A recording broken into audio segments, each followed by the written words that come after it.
শ্বাসকষ্ট আছে তাই না, ওই কথাটাকে বাংলাতে বলছি। হাঁপাচ্ছে মানে ও ফুসফুস ঠিকঠাক পরিমাণে বাতাস পাচ্ছে না। তোকে যদি জলের মধ্যে ফেলে দেবে, তুই সাঁতার কাটতে জানিস না, তুই কি করবি? হাঁপাবি। কেন? তোর ফুসফুস ঠিকঠাক অক্সিজেন পাচ্ছে না, একটু মাথা বার করবি, একটু অক্সিজেন নিবিয়ে করবি, তাহলে ও ফুসফুসটা ঠিকঠাক বাতাস যাচ্ছে না, ওকে হাঁপিয়ে হাঁপিয়ে আর কোনোভাবে বাতাসগুলোকে নিতে হচ্ছে। তাহলে শর্টনেস অফ ব্রেথকে যদি আমি একটা ভাষায় মনে রাখতে চাই, এটা হচ্ছে মানে ওর ফুসফুস বাতাস পাচ্ছে না, তাহলে আমাদের কোনোভাবে ফুসফুসে বাতাসকে ঢোকাতে হবে। ঠিক আছে? এবার এই শর্টনেস অফ ব্রেথের যদি আমি কারণ জানতে চাই, রাফলি মানে এই কারণের লিমিট নেই, হাজারটা কারণ হতে পারে, কিন্তু রাফলি আমি 4টা কারণ এখানে বলতে পারি। 4টে কারণের মধ্যে একটা কারণ যেটা আমি একটু আগে বললাম,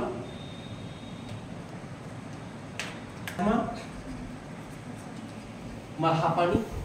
এই পেশেন্টগুলো দেখেছিস তোরা? প্রত্যেকে মনে হয় দেখে থাকবি, প্রত্যেক 2-4টা বাড়িতে একটা করে পাওয়া যায়।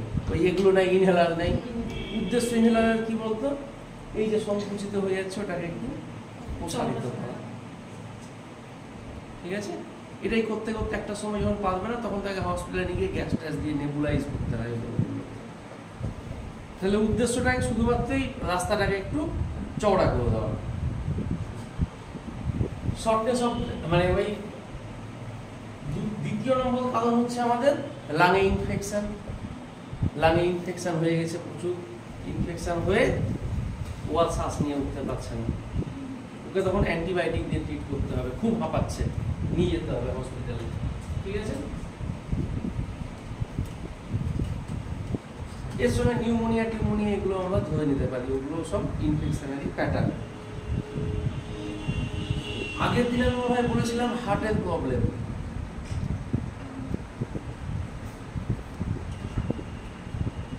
হার্ট ফেলিওর যাকে বলে, ওটা তো শ্বাসকষ্ট, এই শর্টনেস অফ ব্রেথটা হতে পারে। কেন? এবার তুই ভাব, ফুসফুসের কাজ কি বলতো? ছোটবেলায় মনে আছে বায়োলজিতে পড়েছিলি, বাতাস থেকে অক্সিজেন নিয়ে ছাড়া দিয়ে রক্তটাতে অক্সিজেনটাকে ঢুকিয়ে দিল। এবারে ঢুকিয়ে ও কি করবে? এটাকে হার্টে পাঠাবে।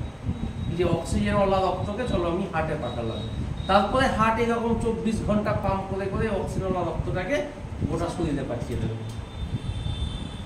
লাঙের কাজটা হচ্ছে রক্ততে অক্সিজেনটা শুধু নিয়ে হার্টে পাঠিয়ে দেওয়া। হার্টের কাজ পুরো জিনিসটাকে পাঠানো। এবার ধর তোর লাং ঠিক আছে, বাতাস থেকে অক্সিজেন নিচ্ছে, লাং রক্তটা দিয়ে দিচ্ছে, দিয়ে ও হার্টে পাঠাচ্ছে।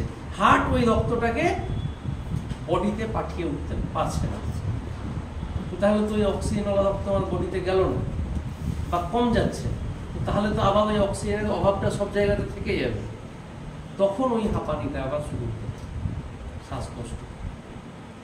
ঠিক আছে? এই লাঙের শ্বাসকষ্ট আর হার্টের শ্বাসকষ্টের মধ্যে একটা ছোট ডিফারেন্স আছে।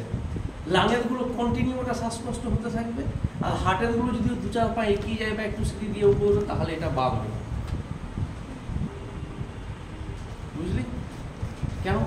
কারণ ও যখন হার্ট তো আমার বডিতে অক্সিজেনটাকে মানে রক্তটাকে চারদিকে নিয়ে যাচ্ছে, যখন ও হাঁটছে তাহলে রক্তের ওই আমার বডিতে অক্সিজেনের ডিমান্ডটাও বাড়ছে। যখন ডিমান্ড বাড়ছে ওই পরিমাণে আমার ওই রক্তটা অক্সিজেনওয়ালা রক্ত গিয়ে পৌঁছাচ্ছে না, তার জন্য বডি ওই রকমভাবে আরো খারাপের দিকে চলে গেছে। সবগুলো চোখ অ্যাংজাইটি মানে বুঝিস, বড়কে বকে দিল, বাড়িতে ঝগড়া হয়ে গেল, ও একদম হাঁপলে গেল। বুঝলি? ওটা হচ্ছে ওর অ্যাংজাইটি।